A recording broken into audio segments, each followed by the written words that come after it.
Simone, uma outra pergunta interessante também é qual a importância da educação e do treinamento para profissionais que desejam, a partir de agora, adotar o BIM? Perfeito.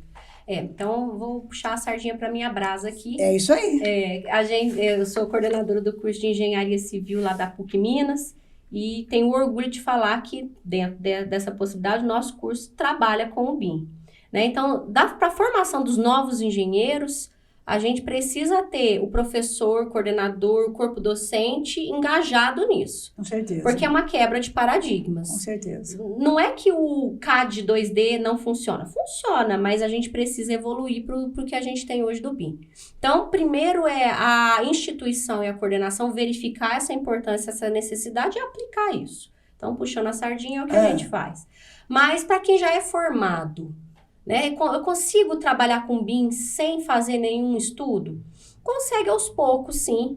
Mas recomendo a buscar, tem muito curso interessante. A própria ABNT, ela leva alguns minicursos, alguns podcasts interessantes. Essa iniciativa de vocês aqui, né, de popularizar alguns assuntos, inclusive esse, é super importante. Né, que aí chega, difunde essa informação para muito mais gente. Com certeza. Pessoas leigas, né, que não têm acesso. Exatamente. Agora, e até né? mesmo que a gente formou há mais tempo, né, que está antenado ali, falou, tô gostando dessa aí. Então, assim, eu particularmente, eu sempre trabalhei com instalações, e instalações sempre foi uma disciplina, é um processo mais minucioso, como eu já disse. Então, das instalações, a gente sempre foi evoluindo junto com as ferramentas. Então, como que eu cheguei no ponto de trabalhar em BIM?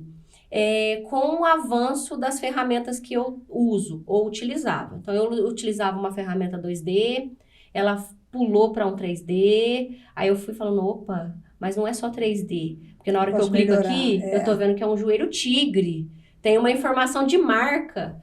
Então, eu fui tendo a curiosidade e fui estudando. E fui buscando mais informações. Isso. Então, eu acho que a dica, se eu puder, né, quem sou eu, mas se eu puder dar uma dica é não acomodar, primeiro.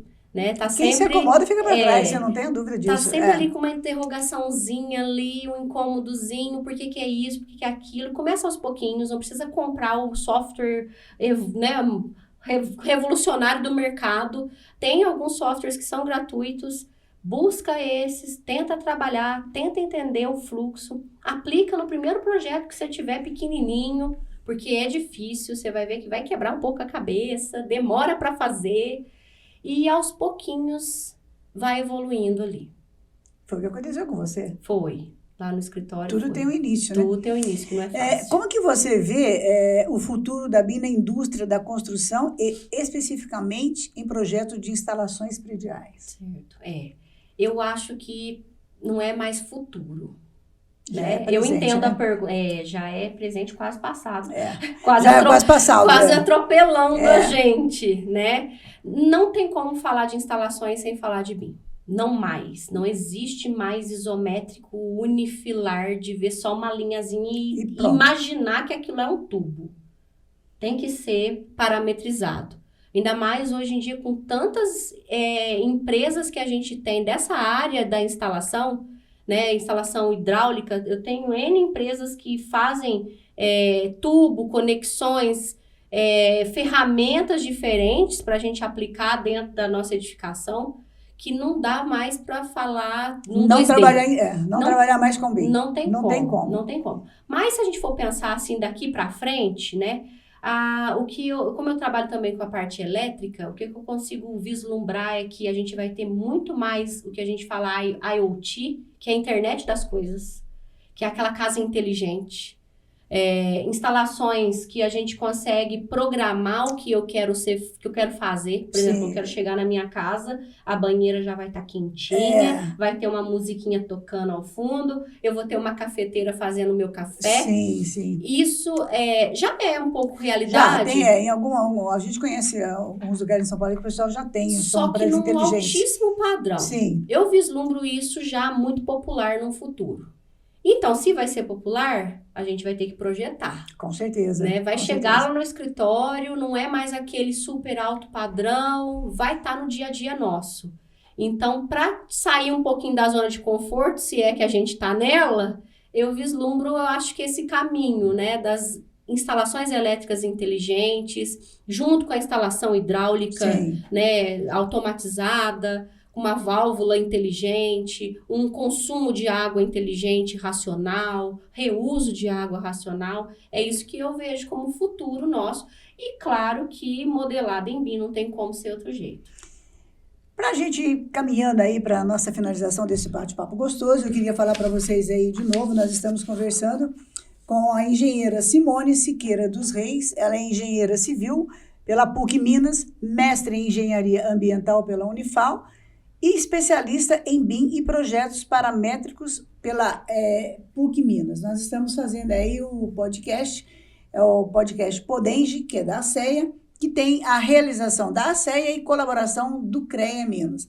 Tem outros podcasts aí, vocês aguardem, com assuntos tão interessantes e tão bacanas como esse, aqui com a Simone. Simone, quais são as inovações e tendências emergentes, né, no uso do BIM para projetos de instalações prediais?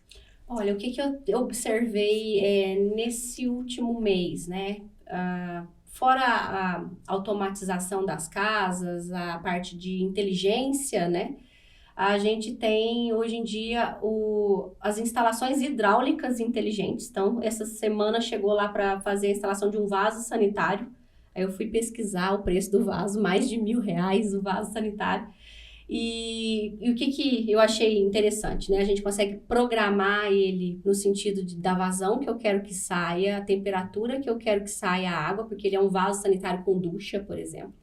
Ele tem o assento aquecido. Nós temos aqui a Cooler, aqui em Andradas, que já fabrica, mas ela exporta esse tipo de vaso sanitário. Chegou lá pra gente essa semana numa pousada. É super interessante, né?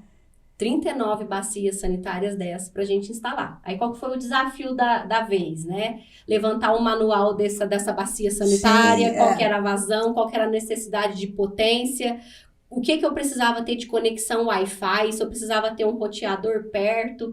Então, assim, é um exemplo do que é o dia a dia nosso ali, né, de verificação de necessidade de cliente, que eu consigo trazer, assim, né, que pra gente foi diferente.